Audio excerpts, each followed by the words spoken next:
just had this fantastic idea. The golden beaches from Manly to Newcastle are some of the most iconic in the world. Why don't we whack a great big oil and gas rig just off the coast? Now, that might sound like a bizarre idea, but in fact, it's true. PEP 11, it's called, Petroleum Exploration Permit number 11, is under consideration. And the decision on whether to proceed comes down to one man, Resources Minister Keith Pitt. Solar or wind is not dispatchable unless it has a battery. That's true, right? Depending on the size of the battery. Well, unless it's got other sources. It could be hybrid, it could be gas, it could be tied up with a hydro, it could be pumped hydro. There's any number of combinations. Could be diesel. Could be battery. It could be any number of things. Now, Keith is no fan of inner city latte drinkers or greenies. He's a Queenslander. He loves his coal, loves his oil and gas. But in this case, you would have to think, despite all the paddle outs by the surfing community and the concern about PEP 11, that Pitt would be extremely unlikely to approve PEP 11. If you talk to Brendan Donoghue, the head of the Northern Beaches Surf Rider Association, he'll tell you he's never met anybody who's in favour of PEP 11. John Barilaro even, a huge fan of coal, Deputy Premier of New South Wales, he's against it. Jason Falinski, the Liberal member for the Northern Beaches, he's against it for Mackellar. Who is for it? The only people we've been able to find are shareholders and executives in two ASX-listed companies, Bounty Oil and Gas and BPH Energy.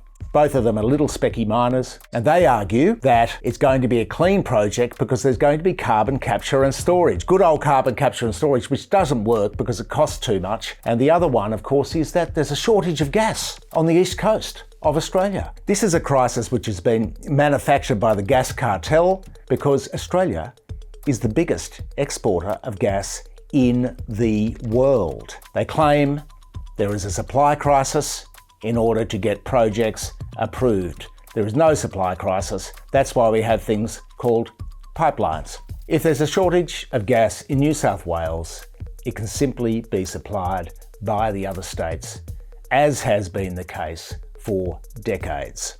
The only other people that seem to be keen on this project, of course, are the desk jockeys on Hot Copper, the share market forum. These guys describe it as a 10-banger.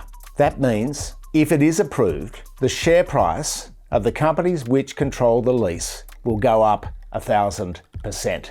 Now, on the other side of this coin, we have 60,000 people that have signed petitions saying that they don't want it. Because all this rests on the decision of one man, Keith Pitt, who can overrule John Barilaro, so the feds can overrule the states, everybody's anticipating what Pitt might do. Recently, when Woodside abandoned an oil platform in the Timor Sea, they sold it to a $2 company which went kaput, and then, of course, the cleanup costs fell to the taxpayer. Now, Pitt wasn't too happy about that, and when Exxon, the US oil major, flagged that it might be selling its Bass Strait assets, because the fields are fairly depleted now, they've been there since the 1970s, Pitt wrote them a stern letter warning them not to do a Woodside and sell it to a dodgy operation which would fall over, leaving the immense cleanup costs in the Bass Strait to the taxpayers. That was a good thing that he's done there.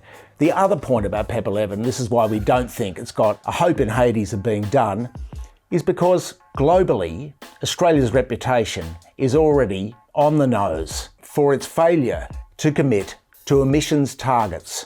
It would be an incredibly bizarre outcome and a huge slight on Australia's reputation if this project were to proceed. It'd be like putting a coal seam gas mine in the botanical gardens. We're no strangers to ridiculous ideas. The word Adani springs to mind.